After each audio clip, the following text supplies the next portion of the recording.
আসসালামু আলাইকুম everyone, welcome back to my channel. আবারও একটি নতুন রেসিপি নিয়ে হাজির হয়েছি আপনাদের সামনে। আজকে করে দেখাবো আমের আচার রেসিপি। খুব সহজে তৈরি করার চেষ্টা করেছি এবং ঝামেলাহীনভাবে আচারটা তৈরি করার চেষ্টা করেছি। চলুন তাহলে শুরু করা যাক।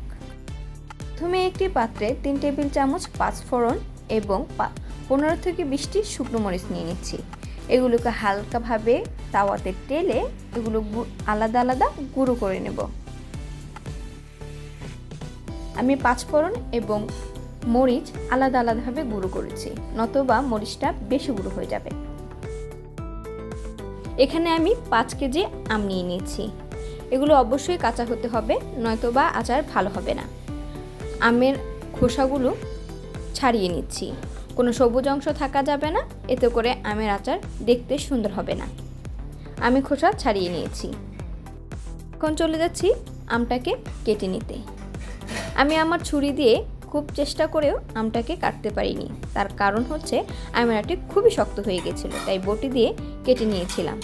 এখানে দেখিয়ে দিচ্ছি আমার আমের টুকরোগুলো কেমন হয়েছিল। এখানে আমি অল্প কিছু আম নিয়ে নিয়েছি। এখন লবণ এবং হলুদ দিয়ে এগুলোকে খুব ভালোভাবে মাখিয়ে নিতে হবে।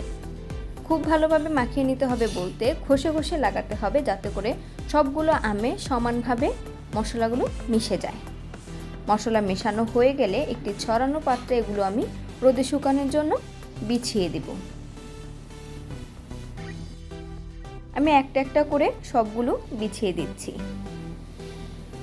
অফ ক্যামেরা আমি সবগুলো আম মাখিয়ে এবং ছড়িয়ে দিয়েছি।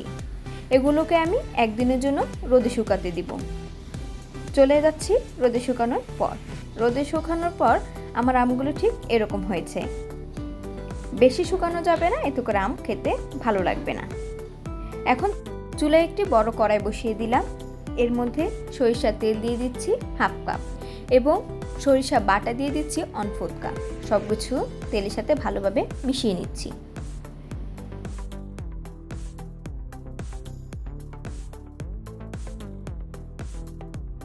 সরিষা বাটা তেলের সাথে ভালো করে মেশানো হয়ে গেলে আস্তে আস্তে আমের টুকরোগুলো আমি দিয়ে দিচ্ছি।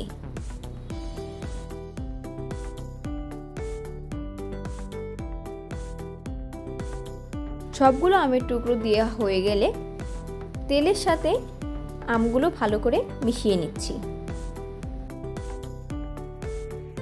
আম তেলের সাথে এবং মশলার সাথে ভালো করে মেশানো হয়ে গেলে 1 কেজি চিনি 2 থেকে 3 বারে অল্প অল্প করে আমের সাথে মিশিয়ে নিচ্ছি। একবারে না দেওয়ার কারণ হচ্ছে নাড়াচাড়া করার সময় কড়াই থেকে চিনি উপচে পড়তে পারে, তাই অল্প অল্প করে মিশিয়ে নিয়েছি।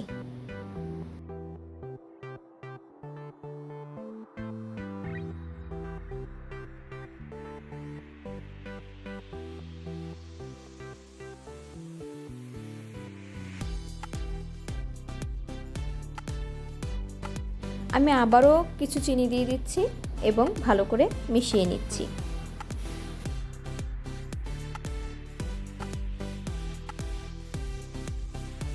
এখন নেড়ে চেড়ে চিনি গলে আসা পর্যন্ত অপেক্ষা করতে হবে।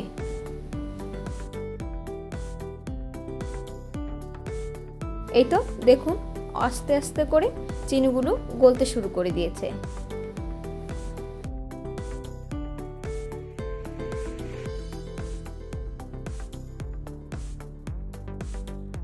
পনেরো থেকে 20 মিনিট অপেক্ষা করার পর দেখবে চিনির থেকে বেশ অনেকটাই পানি উঠে আসবে।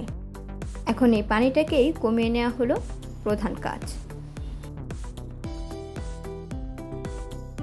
চিনি গলে আসা আগ পর্যন্ত চুলার আঁচ ছিল একদম লো ফ্লেমে।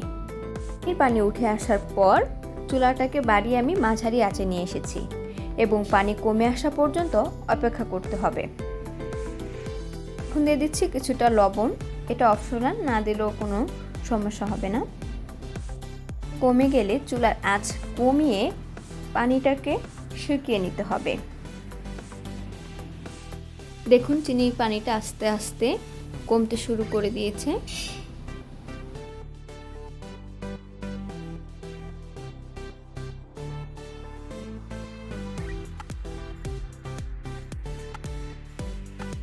পানি অলরেডি শুকিয়ে এসেছে। এখন 1/4 কাপ সাদা সিরকা দিয়ে দিচ্ছি, যাতে করে আমের আচারটা দীর্ঘদিন সংরক্ষণ করা যায়। সিরকা দেওয়ার পর 2 থেকে 3 মিনিট আমের আচারের সাথে ভালো করে মিশিয়ে নেড়েচেড়ে দিতে হবে এবং মেশানো হয়ে গেলে এর মধ্যে দিয়ে দিব আগে থেকে গুঁড়ো করে নেওয়া সেই মশলাগুলো। সম্পূর্ণ মশলা দিয়ে এগুলোকে ভালোভাবে মিশিয়ে নিতে হবে, যাতে করে সব কিছু আমের সাথে ভালো করে মিশে যায়।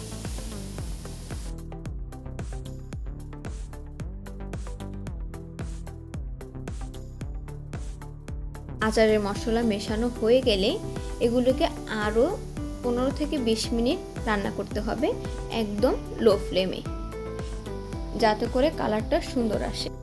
আমগুলোকে ভালোভাবে নেড়েচেড়ে দিতে হবে কিছুক্ষণ পর পর, নয়তো বা নিচ থেকে লেগে যেতে পারে।